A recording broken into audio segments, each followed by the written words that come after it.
Heureuse de vous avoir avec nous dans ce nouveau numéro de Getting Go. Mesdames et messieurs, bonjour et bienvenue. Joe Biden, le président américain, a indiqué que ni Washington ni les Occidentaux ne sont impliqués de loin ou de près dans la révolte du groupe paramilitaire Wagner. Nous n'étions pas impliqués, nous n'avons rien à voir avec ces événements. Il s'agissait d'un problème interne à la Russie, avait-il affirmé. Pour les analystes, Washington était au courant de la mutinerie armée en Russie et a décidé de la passer sous silence. Selon les informations, les agences de renseignement américaines recevaient depuis mi-juin des informations sur les préparatifs à la rébellion armée en Russie menée par le fondateur du groupe Wagner, Evgeny Prigojine. De son côté, le président russe a fustigé les Occidentaux et Kiev lors de son adresse à la nation ce 26 juin 2023. Le président russe Vladimir Poutine s'est félicité d'avoir évité l'effusion de sang que voulaient, selon lui, l'Ukraine et les Occidentaux lors de la rébellion avortée des combattants de Wagner à qui il a proposé de rejoindre l'armée ou de partir. Le ministre russe des Affaires étrangères Sergei Lavrov a estimé lors d'une interview accordée à la chaîne RT que la rébellion avortée en Russie n'aura pas d'impact sur la coopération avec les pays africains, notamment le Mali. Le diplomate russe a également affirmé que le travail du groupe paramilitaire Wagner en Afrique se poursuivra et que ces derniers interviennent sur le continent en tant qu'instructeurs pour aider les forces armées à lutter contre le terrorisme.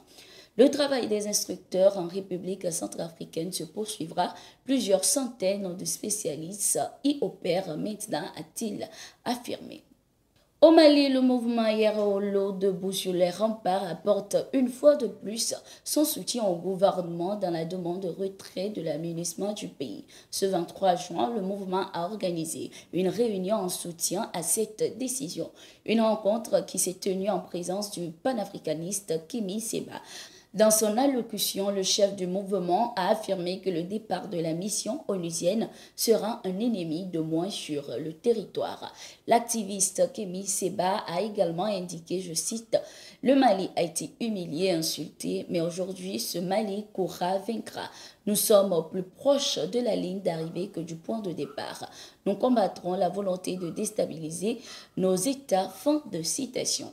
Ce 16 juin, les autorités maliennes ont réclamé le départ de la mission onusienne du pays, dénonçant une crise de confiance. Le gouvernement malien estime que la MINUSMA n'est non seulement pas la solution à l'insécurité qui sévit dans le pays, mais ferait en réalité partie du problème. Au Soudan, le général Mohamed Hamdan Dagolo, le commandant des forces paramilitaires impliquées dans le conflit soudano-soudanais depuis le 15 avril, vient d'annoncer un cessez-le-feu. Cette trêve unilatérale de 2 jours commencera à partir de ce 27 juin. Ceci pour la célébration de l'Eid al-Adha. Le général Hemeti a également annoncé une victoire dans la bataille pour le quartier général de la police.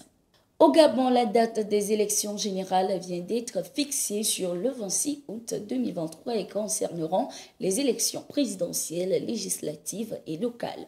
L'annonce a été faite ce 25 juin à l'issue d'une réunion plénière. La date limite de candidature est fixée au 11 juillet 2023. Les campagnes pour l'élection présidentielle débuteront le 11 août et prendront fin le 25 août 2023.